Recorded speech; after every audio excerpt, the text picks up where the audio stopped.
بسم اللہ الرحمن الرحیم۔ الباب الاول،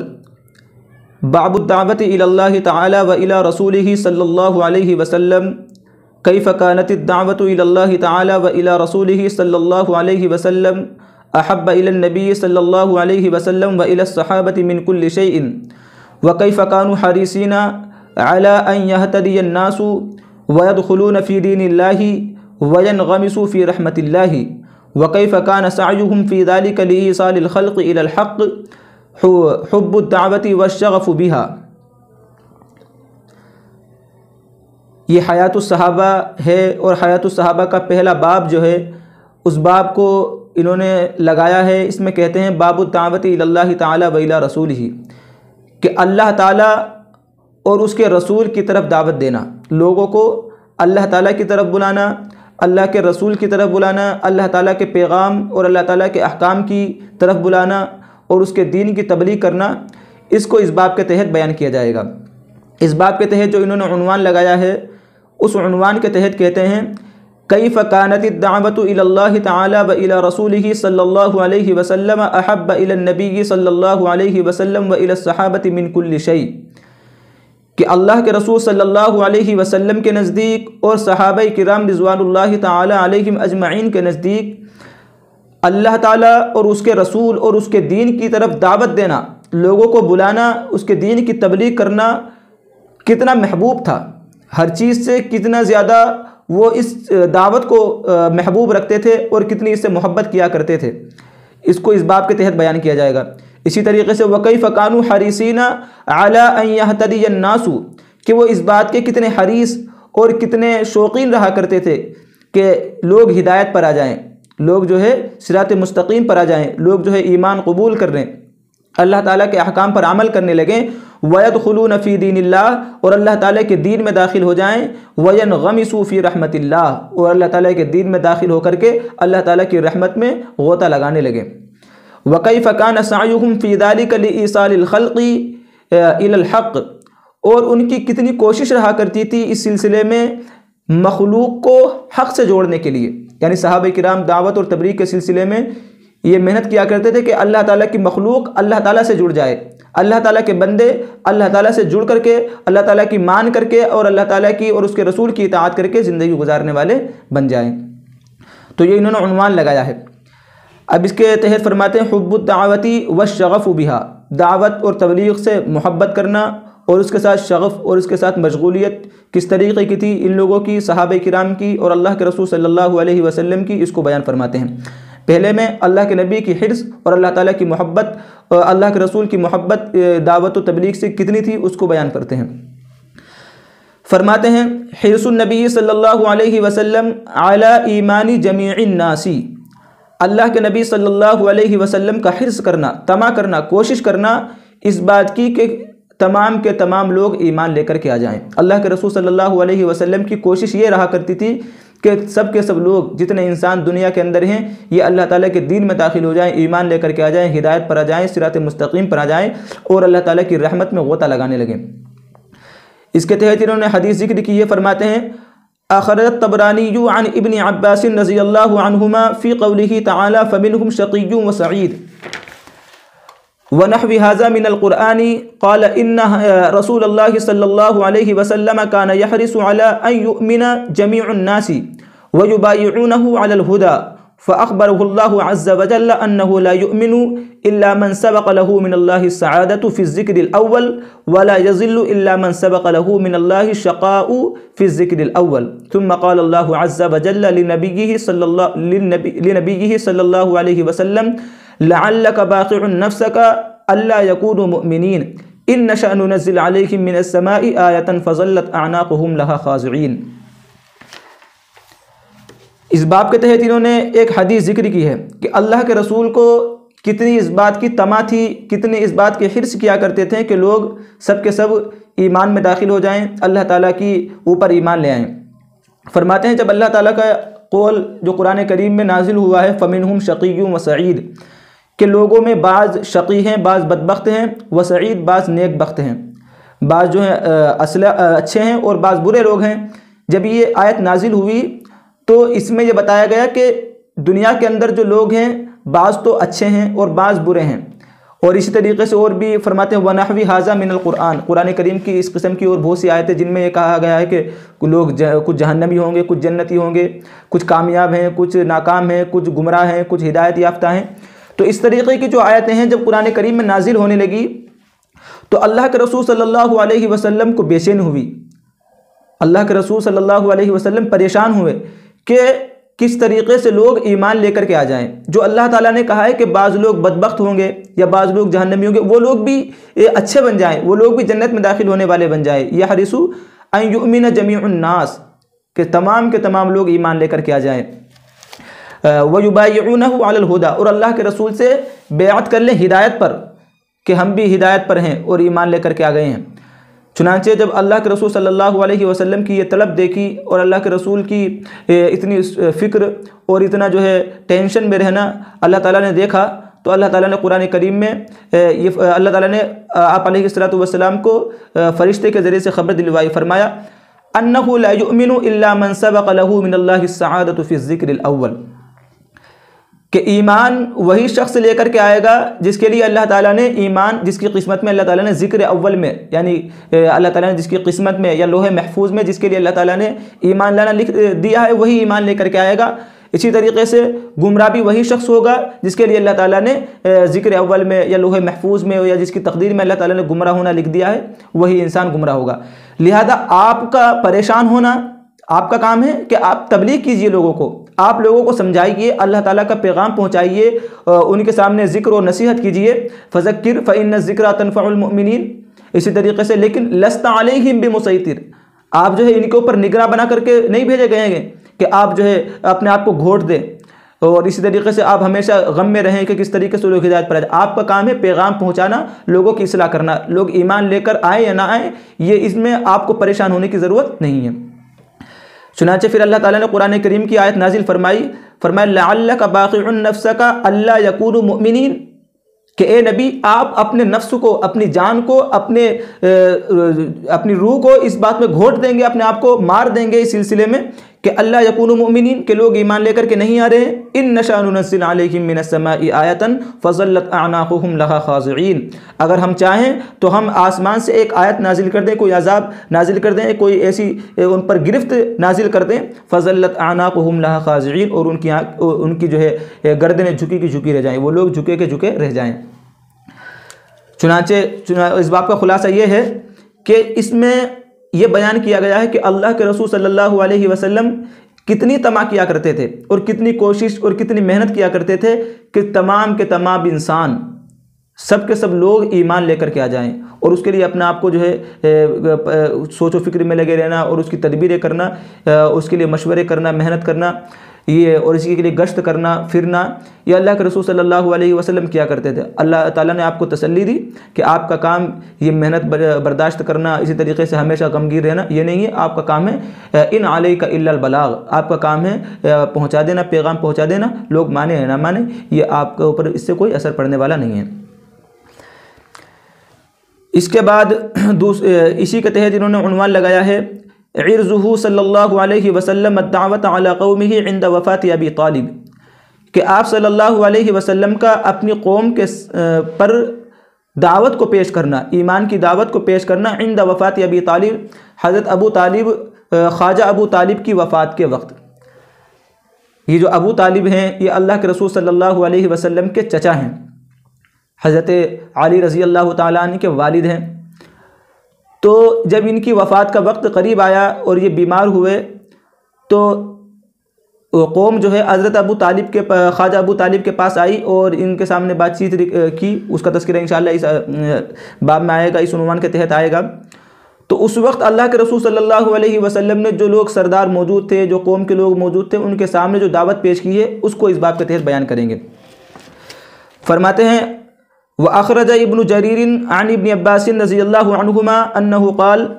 لما مرض ابو طالب دخل عليه رهط من قریش، جب ابو طالب بیمار ہوئے، ابو طالب جو ہے مرض الوفات میں مبتلا ہوئے، دخل علیہ رہط من قریش، قریش کی ایک جماعت آپ کے پاس آئی جس میں ابو جہل بھی تھا۔ اگلی والی حدیث میں اسی کو بیان کیا ہے کہ ابو جہل تھے ان میں، اسی طریقے سے عتبہ، شیبہ اور امیہ ابن خلف، یہ لوگ جو بڑے بڑے سردار سمجھے جاتے تھے اس وقت، یہ لوگ حضرت خواجہ ابو طالب کے پاس آئے اور ان سے کہا، فیہم ابو جہل، ان میں ابو جہل بھی تھا، فقالوا ان ابن اخیک یشتم آلہتنا، آ کر کے کہنے لگے کہ آپ کا بھتیجا جو ہے یشتم آلہتنا، ہمارے معبودان کو، ہمارے خداؤں کو برا بھلا کہتا ہے، ویفعل، اور اس طریقے سے کام کرتا ہے، اس طریقے سے عبادت کرتا ہے، ہمارے خداؤں کو برا بھلا کہتا ہے، اور اپنا عبادت کا نیا طریقہ اس نے اختیار کیا ہے، یعنی کیا کیا کام کرتا ہے، کس طریقے سے عبادت کرتا ہے، ویقول، اور اس طریقے کی باتیں کہتا ہے کہ یہ خدا نہیں ہے، خدا ایک ہے، اس طریقے کے، یعنی کس طریقے کی باتیں وہ کرتا ہے۔ تو فلو بعث الیہ فنہیتہ، ہم تو یہ چاہتے ہیں کہ آپ اس کے پاس کسی آدمی کو بھیجیں اور بھیج کر کے آپ جو ہے اس کو منع کروا دیں کہ آپ اس طریقے کا ہمارے معبودان کو، ہمارے خداؤں کو برا بھلا نہ کہے، اسی طریقے سے ہمارے خلاف جو ہے محاذ آرائی نہ کرے۔ چنانچہ حضرت خواجہ ابو طالب نے جو ہے فبعث الیہ، آپ کے پاس ایک آدمی کو بلانے کے لیے بھیجا، فجاء النبی صلی اللہ علیہ وسلم، اللہ کے رسول صلی اللہ علیہ وسلم تشریف لے کر کے آئے، فدخل البیت، آپ گھر کے اندر داخل ہوئے، وبینہم وبین ابی طالب قدر مجلس رجل، اور قوم کے درمیان، جو قوم کے لوگ گئے تھے، سردار گئے تھے، وبینہم وبین ابی طالب، ابو طالب جہاں بیٹھے ہوئے تھے یا لیٹے ہوئے تھے جس بستر پر، ان کے درمیان ایک آدمی کی بیٹھنے کی جگہ موجود تھی، باقی تھی، خالی تھی، تو آپ علیہ الصلوۃ والسلام اس میں بیٹھ سکتے تھے، لیکن فخشی ابو جہل لعنہ اللہ، ابو جہل کو اندیشہ ہو گیا، وہ ڈرا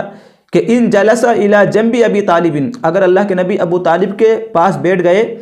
ان یکون ارق لہ علیہ، ہو سکتا ہے کہ ان کا دل نرم ہو جائے اور یہ محمد جو ہے ان کو کچھ سمجھائے اور یہ بھی ان کا دین کو قبول کر لے اور یہ بھی ان کے ساتھ ہو جائے۔ تو اس نے سوچا کہ اگر یہ ان کے پاس جا کر کے بیٹھ گئے جو جگہ خالی ہے تو ان کے لیے جو ہے شفقت ابھر کر کے سامنے آئے گی، تو فوسبا، وہ کود کر کے، فجلس فی ذلک المجلس، وہ جگہ جو خالی تھی اس مجلس میں جا کر کے، اس جگہ میں جا کر کے وہ بیٹھ گیا تاکہ محمد صلی اللہ علیہ وسلم وہاں نہ بیٹھ سکے۔ ولم یجد رسول اللہ صلی اللہ علیہ وسلم مجلسا قرب عمہ فجلس عند الباب، اللہ کے رسول نے کوئی جگہ نہیں پائی بیٹھنے کی اپنے چچا کے پاس، تو آپ دروازے ہی پر بیٹھ گئے۔ فقال له ابو طالب، خواجہ ابو طالب نے اللہ کے رسول صلی اللہ علیہ وسلم سے کہا، اے ابن اخی، اے بھتیجے، ما بال قومی کا، یہ قوم کے لوگ آئے ہیں، کیا کہہ رہے ہیں، یشکونک، تیری شکایت کر رہے ہیں، ویزعمون انک تشتم آلہتہم، اور ان کا دعویٰ یہ ہے کہ تو ان کے خداؤں کو برا بلا کہتا ہے، ان کے بتوں کو برا بلا کہتا ہے، وتقول، اور اس طریقے کی باتیں کرتا ہے، طرح طرح کی باتیں کرتا ہے۔ قال، حضرت ابن عباس جو راوی ہیں وہ کہتے ہیں، وَأَكْثَرُ عَلَيْهِ مِنَ الْقَوْلِ، لوگوں نے وہاں بہت زیادہ باتیں شروع کر دی۔ جب باتیں بہت زیادہ ہونے لگی تو اللہ کے رسول صلی اللہ علیہ وسلم نے بولنا شروع کیا، اپنی بات رکھی، حضرت خواجہ ابو طالب کے سامنے اپنی بات پیش کی اس مجلس کے اندر۔ فقال یا عمی انی اريد على كلمة واحدة يقولونها تدين لهم بها العرب وتؤدي إليهم بها العجم الجزية۔ حضرت اللہ کے رسول صلی اللہ علیہ وسلم نے فرمایا، اے میرے چچا، میں تو ان سب کو ایک ایسے کلمے کی طرف دعوت دے رہا ہوں، ایسے پیغام ان کو پہنچانا چاہتا ہوں، یقولونہا، جس کو یہ قبول کر لیں گے اور جس کلمے کو یہ کہہ لیں گے تو ان کی جو ہے عرب بھی ان کے مطیع اور فرما بردار بن جائیں گے، ان کی اطاعت کرنے لگیں گے، عرب کے لوگ بھی اور عجمی لوگ بھی ان کے مطیع اور فرما بردار بن جائیں گے اور ان کو جزیہ اور ٹیکس دینے لگیں گے۔ یعنی ایسا کلمے کی طرف میں ان کو دعوت دے رہا ہوں، ایسی دین کی طرف میں ان کو بلا رہا ہوں۔ ففزعوا، وہ لوگ جو ہے چوکنے ہو گئے اور جو ہے متحرک ہو کر کے بیٹھ گئے اور وہ کہنے لگے کہ وہ کیا کلمہ ہے۔ فقال القوم کلمۃ واحدۃ، صرف ایک کلمے کی بات کر رہے ہو، ایک جملے کی بات کر رہے ہو، اگر ہم وہ جملہ کہہ لیں تو سارے لوگ ہماری اطاعت کرنے لگیں گے۔ آپ علیہ السلام نے فرمایا ہاں، تو وہ کہنے لگے ہم تو ایسے 10 کلمے کہنے کے لیے تیار ہیں، تم تو ایک کہنے کے لیے کہہ رہے ہو، اگر آپ ہم سے 10 کلمے کہہ رہے ہو، ہم تو 10 بلکہ اس سے بھی زیادہ کہنے کے لیے تیار ہو جائیں گے۔ فقالوا وما هي، تو وہ سب نے کہا کہ اچھا وہ بتا وہ کلمہ کیا ہے۔ وقال ابو طالب، ابو طالب نے کہا، وَأَيُّ كَلِمَةٍ هِيَ يَا ابْنَ أَخِي، ابو طالب نے بھی کہا کہ کیا کلمہ ہے تم بتاؤ، لوگوں نے بھی کہا، ابو طالب جو آپ کے چچا تھے انہوں نے بھی کہا۔ تو اللہ کے رسول صلی اللہ علیہ وسلم نے فرمایا، لا الہ الا اللہ، اللہ کے سوا کوئی معبود نہیں، خدا صرف ایک اللہ ہے۔ جب اللہ کے رسول نے یہ کہا تو وہ سب اٹھ کر کے بھاگ گئے۔ فقاموا فزعین، پریشان ہو کر کے، ینفذون ثیابہم، اپنے کپڑوں کو جھاڑتے ہوئے بھاگے مجلس سے اٹھ کر کے، اور کہنے لگے، اجعل الآلہۃ الہا واحدا، کیا اس نے اتنے سارے خداؤں کو، ہم جو 360 اور اسی طریقے سے اور بھی بت ہیں عرب کے اندر، ان بتوں کی ہم پوجا کرتے ہیں، عبادت کرتے ہیں، ان کو جوڑ کر کے اور ان سب کو چھوڑ کر کے اس نے ایک خدا بنا دیا. اجعل الآلہۃ الہا واحدا ان ھذا لشیء عجاب. یہ تو بڑی تعجب کی بات ہے کہ اتنے خدا ہمارے چلے آ رہے ہیں، آبا و اجداد اتنے خداؤں کی عبادت کرتے آ رہے ہیں، اور اس نے سب کو چھوڑ دیا اور کہنے لگا کہ صرف خدا ایک ہے. تو یہ جو ہے آیت نازل ہوئی. سورہ صاد ہے، سورہ اجعل الآلہۃ الہا واحدا ان ھذا لشیء عجاب وانطلق الملأ منهم. جماعت اٹھ کر کے گئی، ان امشوا واصبروا علی آلہتکم، کہ اپنے خداؤں پر جمے رہو، ان کی عبادت کرتے رہو. اس طریقے کا مضمون آیا ہے. تو یہ آیت نازل ہوئی. تو بہرحال اللہ کے رسول صلی اللہ علیہ وسلم نے اس باب میں جو ہے اپنے چچا ابو طالب کو، اور اسی طریقے اس میں تو یہ بیان کیا ہے کہ قوم کے سامنے اللہ کے رسول نے پیغام پیش کیا. دوسرا جو عنوان انہوں نے لگایا ہے، واقعہ تو یہی بیان کیا ہے اس حدیث کے اندر بھی اور اس عنوان کے تحت بھی، لیکن اس میں یہ ہے کہ اللہ کے رسول صلی اللہ علیہ وسلم نے خواجہ ابو طالب پر جو ہے ایمان پیش کیا، کلمہ پیش کیا، ان کو ایمان کی دعوت دی. واقعہ یہی ہے. اس میں بھی یہی کہتے ہیں کہ قوم کے لوگ آئے ابو طالب کے پاس، اور اس میں جو سردار سمجھے جاتے تھے وہ آئے. عتبہ آیا، اسی طریقے سے شیبہ ابن ربیع آیا، اور ابو جہل آیا، اور امیہ ابن خلف آیا، ابو سفیان ابن حرب. یہ کافرین تھے. ان کا جو ہے ابو عتبہ یہ بھی اور شیبہ یہ تو دونوں بھائی تھے، اور یہ بھی قریش سے تھے. ابو جہل کو سب جانتے ہیں، اللہ کے رسول صلی اللہ علیہ وسلم کو اور اسلام کا بہت سخت دشمن تھا. اس کا نام جو ہے عمرو ابن ہشام تھا. غزوہ بدر کے اندر جو ہے اس کو قتل کیا ہے. تو یہ ابو جہل. اسی طریقے امیہ ابن خلف یہ جو ہے یہ بھی بہت بڑا کافر، اور بلکہ اسلام اور مسلمانوں کے بہت خلاف تھا، اور اسلام کے خلاف سازش کیا کرتا تھا. حضرت بلال رضی اللہ تعالیٰ عنہ، حضرت خباب رضی اللہ تعالیٰ عنہ اسی کے غلام تھے. جب ایمان لے کر کے آئے یہ دونوں تو ان کو بہت تکلیف دیا کرتا تھا. حضرت ابو بکر صدیق رضی اللہ تعالیٰ نے حضرت بلال کو خرید کر کے آزاد کیا ہے اسی امیہ ابن خلف سے. اور مزے کی بات یہ ہے کہ امیہ ابن خلف کو جو قتل کیا ہے انہی کے غلام حضرت بلال رضی اللہ تعالیٰ نے جنگ بدر میں قتل کیا ہے. اور ابو سفیان ابن حرب یہ جو ہے حضرت معاویہ رضی اللہ تعالیٰ عنہ کے والد ہے. یہ جو ہے شروع میں تو یہ ایمان نہیں لے کر کے آئے تھے، لیکن فتح مکہ کے بعد یہ ایمان لے کر کے آئے، اور ان کے لڑکے حضرت معاویہ رضی اللہ تعالیٰ عنہ نے خلافت کا بھی دعویٰ کیا، اور یزید بھی انہی کی نسل میں سے ہے. تو اس میں یہ لوگ آئے اللہ کے رسول صلی اللہ علیہ وسلم کے پاس. تو اللہ کے رسول نے جو ہے ان کو یہی جو واقعہ پہلے سنایا یہ دعوت دی. پھر آخر میں جو ہے فرمایا کہ اللہ کے رسول صلی اللہ علیہ وسلم اپنے چچا سے کہنے لگے اے عمی فانت قلھا، کہ آپ بھی اس کلمے کو کہہ لیجئے، آپ بھی اس کلمے کو مان لیجئے، اس کا اقرار کر لیجئے اور ایمان لے کر کے آئیے. استحل لک بها الشفاعۃ یوم القیامہ، قیامت کے دن میں آپ کے لیے شفاعت کروں گا اللہ کے رسول صلی اللہ علیہ وسلم سے. فلما رأى حرص رسول اللہ صلی اللہ علیہ وسلم، جب اللہ کے رسول کی حرص کو، آپ کی طمع کو ابو طالب نے دیکھا تو وہ کہنے لگے ابن اخی میں قبول نہیں کر سکتا، اس لیے کہ مجھے خوف ہے کہ لوگ مجھے برا بلا کہیں گے کہ موت کے وقت جو ہے اپنے آبا و اجداد کے دین کو چھوڑ دیا. اسی طریقے سے قریش یہ کہیں گے کہ موت کے ڈر سے اس نے یہ جملہ کہہ لیا ہے، اس لیے میں لا اقولها، میں اس کو نہیں کہوں گا. تو خواجہ ابو طالب نے ایمان قبول نہیں کیا تھا. تو بہرحال اس میں جو واقعہ ہے خلاصہ اس کا یہی ہے کہ اللہ کے رسول صلی اللہ علیہ وسلم اس بات کے کتنے حریص رہا کرتے تھے، اور کتنی اس بات کی محنت کیا کرتے تھے کہ کس طریقے سے سب کے سب لوگ ایمان لے کر کے آ جائیں اور اسلام میں داخل ہو جائیں. اللہ کے رسول نے پوری قوم کے سرداروں کو دعوت دی ہے، اور اس کے بعد جو ہے اپنے چچا ابو طالب کو بھی دعوت دی ہے. اب یہ ہے کہ جب اللہ کے رسول صلی اللہ علیہ وسلم نے یہ کہا تھا کہ میں آپ کے لیے اللہ تعالیٰ کے یہاں جو ہے شفاعت کروں گا، تو اس وقت یہ آیت نازل ہوئی تھی ما کان للنبی والذین آمنوا ان یستغفروا للمشرکین ولو کانوا اولی قربا من بعد ما تبین لهم انہم اصحاب الجحیم، کہ خواجہ ابو طالب جو ہے ایمان لے کر کے نہیں آئے ہیں، لہذا آپ ان کے لیے استغفار نہیں کریں گے. اگرچہ ان یستغفروا، نبی کے لیے یہ جائز نہیں ہے، اس بات کی اجازت نہیں ہے، اور ایمان والوں کے لیے بھی ان یستغفروا للمشرکین، کہ وہ مشرکین کے لیے استغفار کریں، ولو کانوا اولی قربا، اگرچہ وہ ان کے قریبی رشتہ دار ہی کیوں نہ ہو. تو یہاں سے یہ مسئلہ بھی نکلتا ہے کہ کافروں کے لیے اور مشرکوں کے لیے، دوسرے جو دین پر مرے ہیں، غیر ایمان پر مرے ہیں، ان کے لیے استغفار کی دعا کرنا